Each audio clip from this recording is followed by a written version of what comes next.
দেখো কানের ভিতর থেকে কি বেরোলো দেখছো, এই যে দুই কানের ভিতর থেকেই এই ময়লাগুলো বেরোইছে।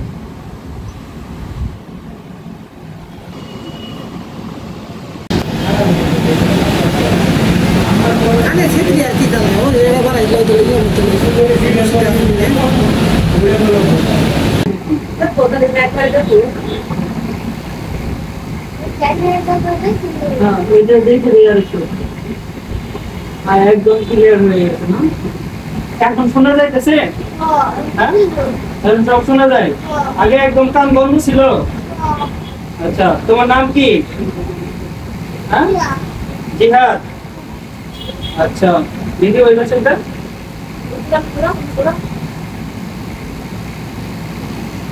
এখন এই পাশেটা শোনা যাইতেছে? আচ্ছা, তোমার কানের ভিতরে কি আছিল জানো তুমি? দেখছো এগুলো কি ছিল? এগুলো কি পোকা নাকি? হ্যাঁ,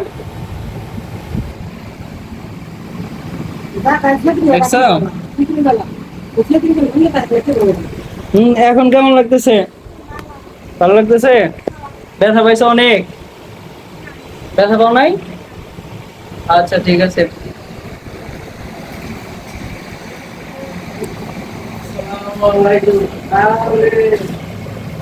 আজকে 2 দিনের চেষ্টাই, এর আগে আরেকদিন চেষ্টা করছিলাম, পারিনি। ওই মানে কানের ভিতরে কোনো কিছু ঢোকাতে দিত না, এরকম অবস্থা। মানে কিছু ঢোকানোর আগেই অনেক কান্না করে ফেলতো বা নড়াচড়া করতো, এই জন্য এর আগে আনা সম্ভব হয় নাই।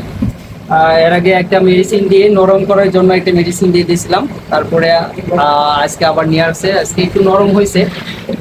আজকে যেভাবে দুইটার ভিতর থেকেই, কানের দুইটার ভিতর থেকে অনেক বড় বড় ময়লা বের করে দিলাম। হয়তো অনেক দিনের, দীর্ঘদিনের জমে ছিল ময়লাগুলা। তো যাদের কানের ভিতরে কোনো সমস্যা আছে আমার চেম্বারে আসতে পারেন। আমি এখানে কম্পিউটার দিয়ে বা মোবাইল দিয়ে ভিতরে, কানের ভিতরে ক্যামেরা ঢুকিয়ে তারপরে দেখবো আগে যে কি অবস্থায় আছে, তারপরে ইনশাল্লাহ ইজিভাবে বের করে দেবো।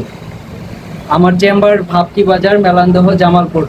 চেম্বারে আসার আগে অবশ্যই ফোন করে জানিয়ে আসবেন। ধন্যবাদ সবাইকে।